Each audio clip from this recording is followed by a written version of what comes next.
नमस्कार दोस्तों, मैं एडवोकेट शैलेंद्र अग्रवाल। देखने में आता है जब भी हस्बैंड वाइफ के बीच किसी तरीके का विवाद होता है तो सबसे ज़्यादा दिक्कत बच्चों के सामने आती है।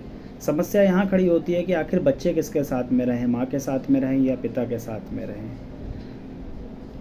अक्सर माँ अपने साथ में बच्चों को लेकर चली जाती है, तब पिता के सामने ये परेशानी आ जाती है कि बच्चों की कस्टडी कैसे ली जाए, या बच्चे पिता के पास में होते हैं तब माँ के सामने ये दिक्कत आती है कि बच्चों की कस्टडी कैसे ली जाए। तो आइए जानते हैं इसमें हिंदू लॉ क्या कहता है।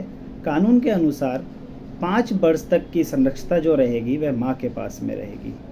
माँ पहली हकदार है उस बच्चे की जिसकी उम्र 5 साल है। 5 साल से अधिक बच्चे के हकदार उसके पिता हैं। लेकिन ऐसा बिल्कुल भी नहीं है कि बच्चे की उम्र 5 साल है तो पिता को कस्टडी नहीं मिल सकती है। इसके लिए कोर्ट में आप आएँ, कोर्ट डिसाइड करेगा कि बच्चे का भविष्य कहाँ सुरक्षित है, उसका कल्याण कहाँ सुरक्षित है, बच्चे की कौन अच्छे से देखरेख कर सकता है। कैसे आवेदन किया जाता है? वार्ड एंड गार्जियंस एक्ट के तहत सेक्शन 10 में इसका प्रारूप बताया गया कि इसका आवेदन किस तरीके से किया जाएगा। सेक्शन 8 में आवेदन बताया गया कि आवेदन किया जाता है।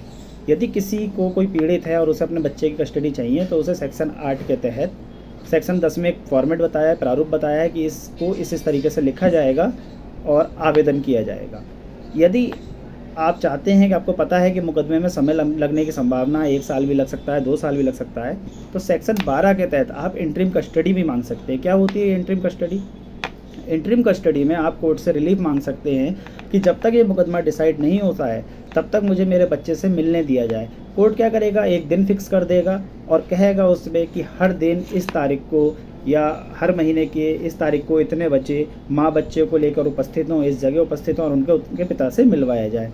या यदि पिता के पास कस्टडी है तो माँ को ऑर्डर मिल सकता है कि पिता उनको इंटरिम तौर से अपनी माँ से बच्चों को इस तारीख को इतने बजे मिलवाएंगे। रोटेशन में भी ये हो सकता है कि इतने दिन बच्चे पापा के पास रहेंगे, इतने दिन बच्चे माँ के पास में रहेंगे। यदि किसी को चाइल्ड कस्टडी से संबंधित कोई दिक्कत है, समस्या है, अपने बच्चों की कस्टडी लेना चाहते हैं तो आप लोग वार्ड एंड गार्जियंस एक्ट के तहत न्यायालय में मुकदमा कर सकते हैं और बच्चे की कस्टडी प्राप्त कर सकते हैं। लेकिन कभी भी ये गलती मत करिएगा कि किसी एक पक्ष के पास में बच्चा है और आप बच्चे को चोरी से वहाँ उठा लाएं। आप किडनैपिंग की कैटेगरी में आ जाएंगे, आपके ऊपर मुकदमा भी लिखा जा सकता है। तो ऐसी गलती बिल्कुल भी ना करें कि अगर बच्चा माँ की संरक्षता में है, विधिपूर्ण संरक्षता में है और चुपचाप आप गए और वहाँ से बच्चे को उठा लाए। हालांकि ये बात बिल्कुल सही है कि आप भी उसके हकदार है, पिता भी उसका हकदार है, लेकिन ऐसी गलती कभी ना करें कि चोरी छुपे बच्चे की संरक्षता माँ से आप चोरी छुपे उठा लेते हैं बच्चे को, तो आप किडनैपिंग की कैटेगरी में भी आ सकते हैं। कस्टडी के लिए आपको न्यायालय में ही आना पड़ेगा, न्यायालय में वार्ड एंड गार्जियंस एक्ट के तहत मुकदमा लगाना पड़ेगा।